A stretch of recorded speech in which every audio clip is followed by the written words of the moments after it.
Good afternoon, everyone, or morning or evening, depending upon where you're at. It's morning for me. I think it's afternoon for you, correct, Rainer? Exactly, yeah.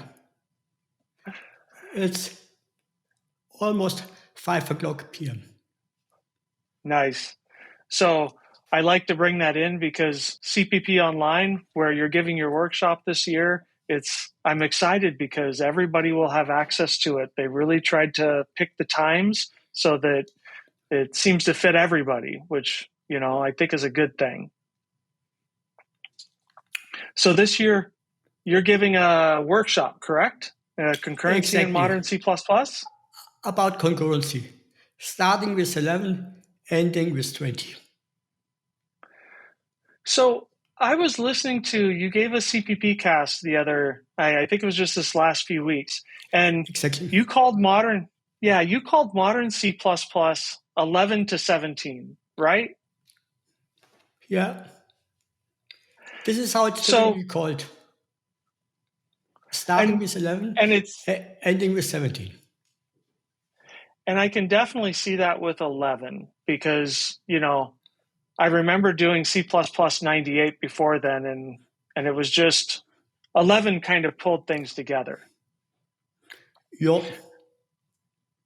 So, but C++ 20, how much do you feel that adds to concurrency? There are a few very interesting features. We have latches, we have barriers, semaphores, which allows you to coordinate thread in a pretty straightforward way. We have an improved thread, a so-called jthread. We can do cooperative interruption. This makes it in many ways easier to use. In 11 and 14, from my point of view, we only have the building blocks for concurrency. And now we have higher abstractions. Because concurrency is terribly hard.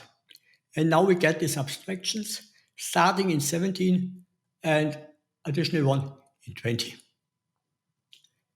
Therefore, I think 20 is way nicer.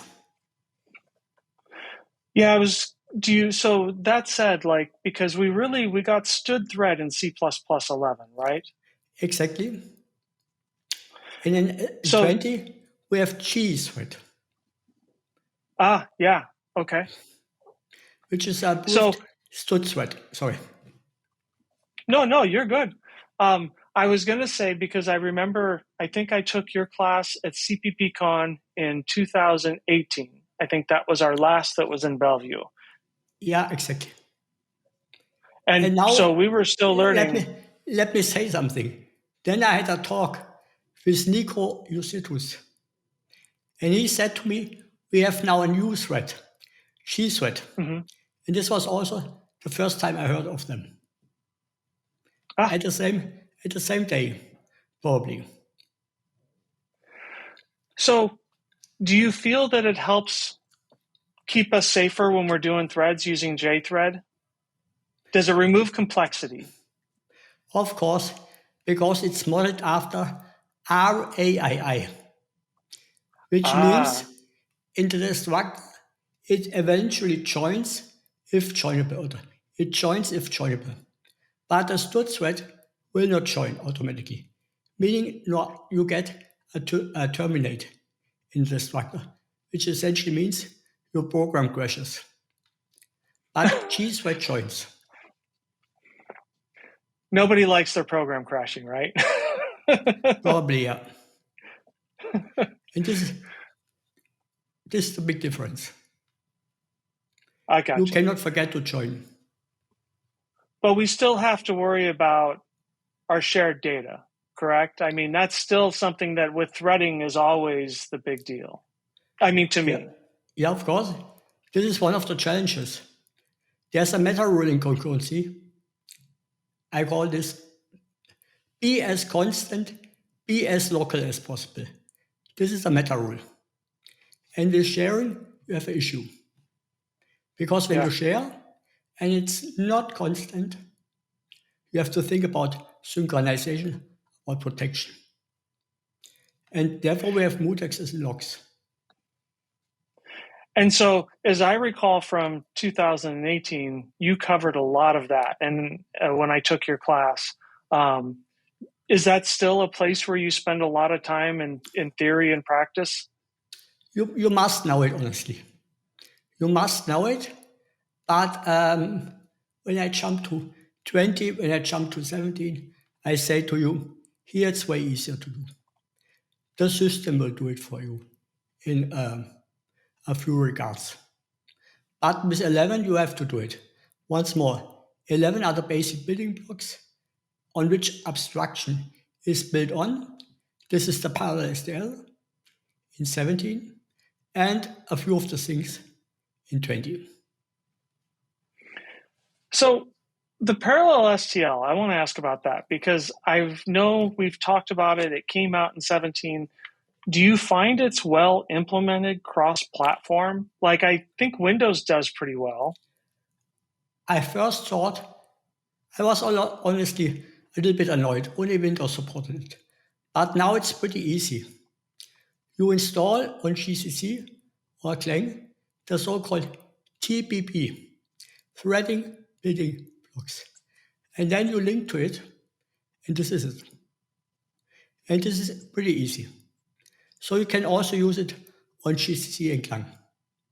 And on all platforms on which TBB runs, and I think TBB is on almost all platforms available. TBB, Threading Building Blocks for Intel. Is TBB Intel? Was Yeah. that a library that they had started? Okay. That is from Intel. And this become free, and therefore we can use it. Oh, that's wonderful because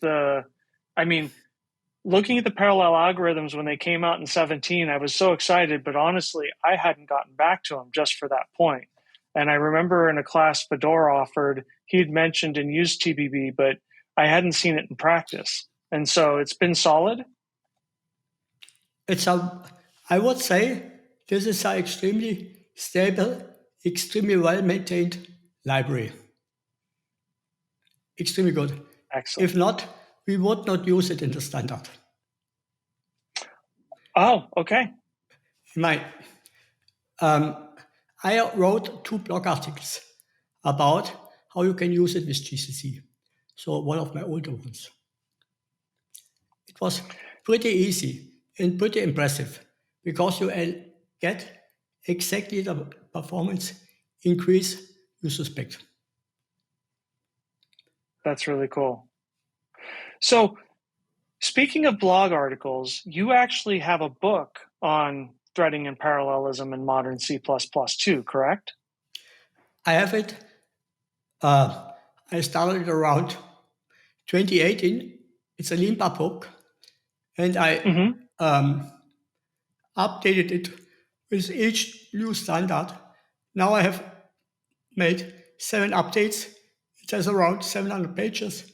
And you can also have it on Amazon. Wow, that is a big book. Yeah, concurrency is a big thing. I talked about parallel patterns. I talked about log-free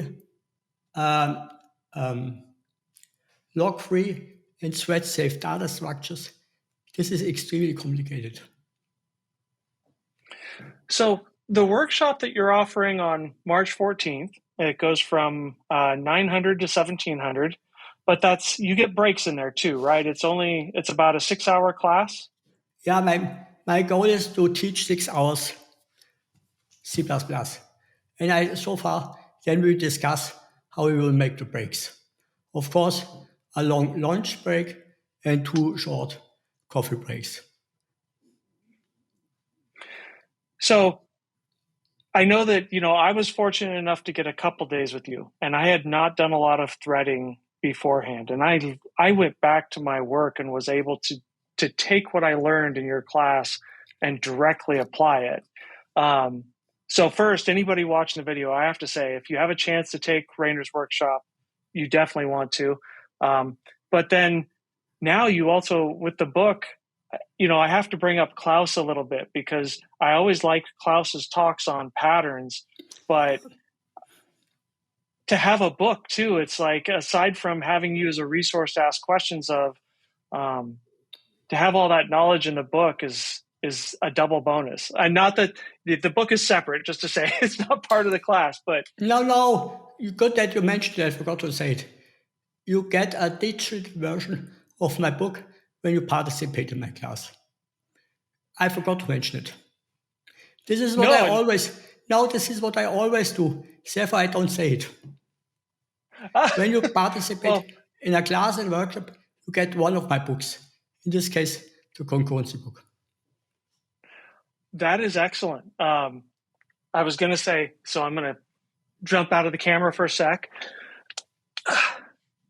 because the books are good. I appreciated this one. If you have a chance to get Reiner's books as well, all the better. So atomic smart pointers, how does that help us with C++20 and threading? Let me put it this way.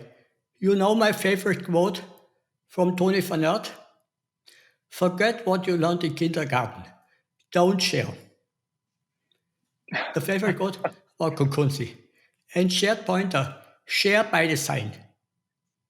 Mm-hmm. You have by design a concurrency issue. Now we need an exact concurrency semantics. Before 20, shared pointer was the only non-atomic data type which you can modify with atomic operations before 20.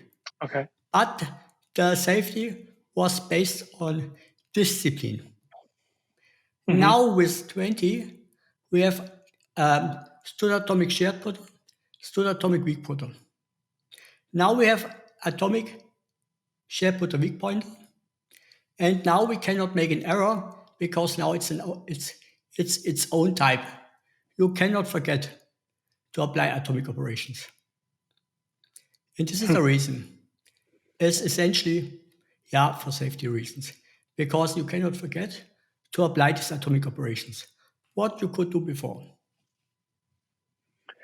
That's actually really kind of cool because I do remember, like, if there was one thing that I had a hard time myself wrapping my mind around when I started doing threading was atomics and making sure that, you didn't cause deadlocks. And I'm sure that's still important, but it's nice that we've, made tools that help us with that. Yeah, I also will present two very interesting tools. One is thread sanitizer, and another one is cpp mem. Because when you do concurrency, you should use each tool which checks your code. Each one you can get.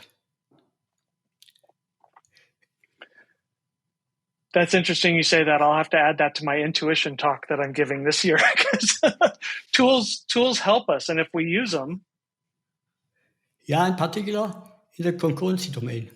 Because when you program concurrently, you are an expert. You must be aware of that. Mm-hmm. And what I always say, when you program concurrently, you should do pair programming. Because you make less errors. Not no error, less errors.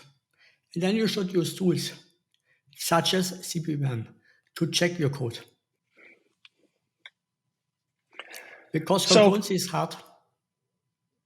Oh yes, that it is. And especially it seems like when we have a bug in our concurrency, tracking it down is that much harder. If you're running 10, 20 threads of something, it's, and you have one piece of data that's causing an error, that's a bigger haystack and a small needle. Let me put it this way. When you have a program and you do concurrency, you have a big amount of interleavings, of different ways the program can execute. Mm-hmm. When each execution is thread safe. Each one, your program is regarded as thread safe. It's not about probability, it's about the existence of an error. Even if your machine is too slow, too fast, or what else. Each interleaving must be thread safe. This means thread safe. That's a really good way to look at it. I mean, it makes sense. Absolutely. So March 14th, if you really want to get a great class with someone who knows threading inside and out, I cannot recommend anyone better than Rainer here. And anything else you want to add to the class? I know that in your classes you have a lot of theory, but you also do examples and practice. At least I remember writing code. Exactly, yeah. I do a lot of theory, I do a lot of practice, and then I react to the people. Meaning when someone, or when all of them, wants to know a little bit something different, or to go more in this direction, or that direction, I will do that. But we will see. So I want to add one thing because I'd heard about it on CPPcast and I hadn't realized you were doing it. But aside from the class, you do also do mentoring. So it's like if someone takes the class and they want even more, because I love getting knowledge from you on threading, then you still have other ways to be able that students can come to you and look for learning. Correct? I will give a presentation at this Wednesday, and I do mentoring. One of my mentorings is about concurrency, but I will not do it in 3 days. I will do it in 16 weeks.